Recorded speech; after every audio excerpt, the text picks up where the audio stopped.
PC you've just seen is this one here. It is the £1,250, give or take a few quid, build guide, and it's actually pretty interesting. Now, I'm going to cover all of the parts that we talk about, or that we're using here in a second, but actually let's switch things up a bit. Let's take a look at the benchmarks first. So starting off with 3D Mark Firestrike, we can see it has a respectable 14,259 points. This is pretty great, although you can check out the Firestrike website to see how this compares to other systems. On the gaming side of things, at 1080p on ultra settings, we have Dirt Rally 143 FPS average with 118 minimum and 178 maximum, which is very respectable. Again, at 1080p on very high settings, GTA 5 is 172 FPS, which is awesome, minimum of 91 and maximum of 250, so a pretty wide range, but still very, very playable. Of course, on Unity in Heaven, we're looking at 143 FPS average with 32 minimum and 245 maximum, although this is a semi-synthetic benchmark, so just keep that in mind. But in terms of PUBG, this is tested on Sandhawk, by the way, so just bear that one in mind, but 63 FPS average on everything ultra, so maxed out as high as you can get with 39 minimum and 96 maximum, which is very impressive.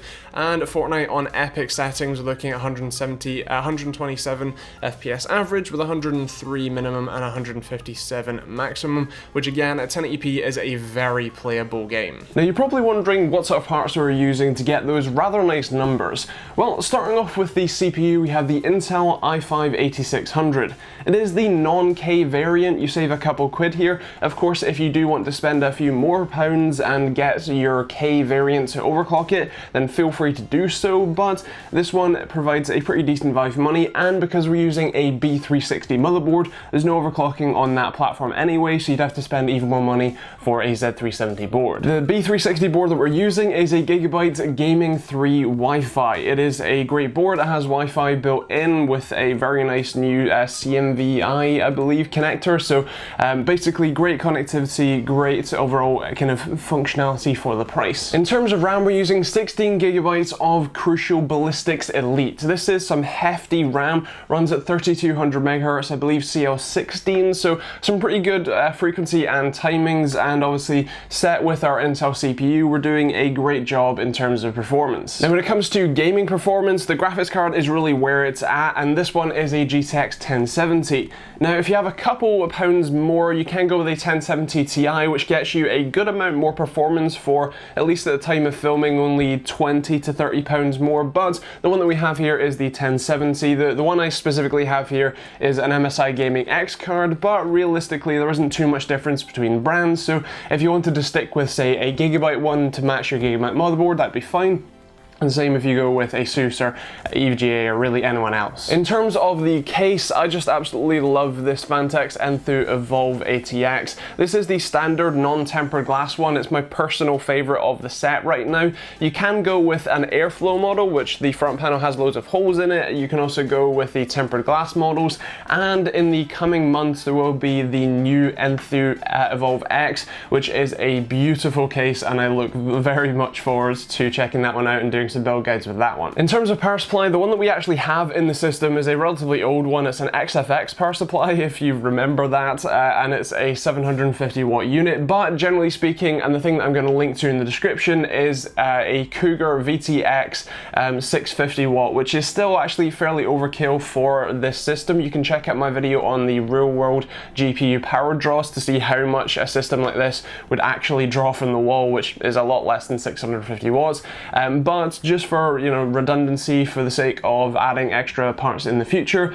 we're going with that one. Now in terms of storage, this build is a little bit different because I have a 250 gig SSD, as well as in this specific case in a 6 terabyte WD red hard drive, so not ideal, but the thing that I'm going to link to and the thing that I actually recommend for this build is a 250 gig or 240 gig SSD with a 2 terabyte hard drive, and that kind of rounds it out in terms of this price point. And finally, in terms of CPU cooling, we have a Cooler Master Master Air Pro 4. Now, you can really pick any of the tower heat sinks, and I'll link to at least this one in the description down below, but they are, you know, perfectly fine, and if you do go with the overclocked K SKU for this and the Z370 motherboards, then this can even handle a little bit of overclocking on top, so that's always nice to see. Now, if you wanted to maximize the performance from this build, obviously we've chosen a couple of things that are a little bit more aesthetically or upgrade friendly pleasing, if you you like. So for example, you can drop the case to something like a Cooler Master Box 5, which is a good bit cheaper and therefore allows you to spend a bit more on, say, the graphics card, where you can get something like a 1070 Ti, or even, you know, drop a couple things like, say, going from a 650 to a 550 watt power supply.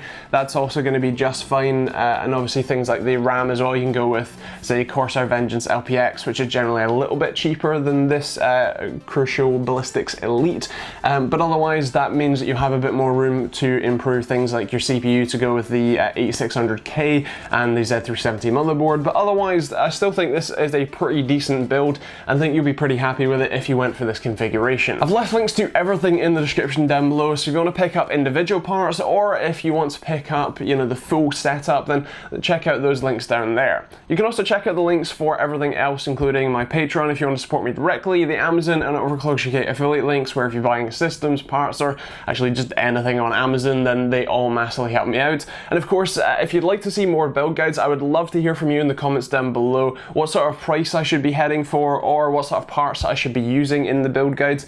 I'd love to hear your feedback down below.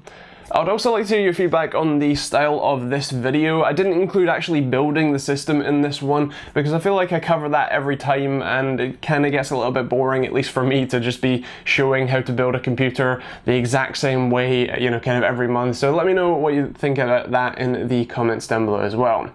Otherwise, that is pretty much it. Obviously, there's plenty of other videos over here. If you're new to the channel, hit that subscribe button, check out the videos every Monday, Wednesday, and Friday. Otherwise, thank you for watching, and we'll see you all in the next video.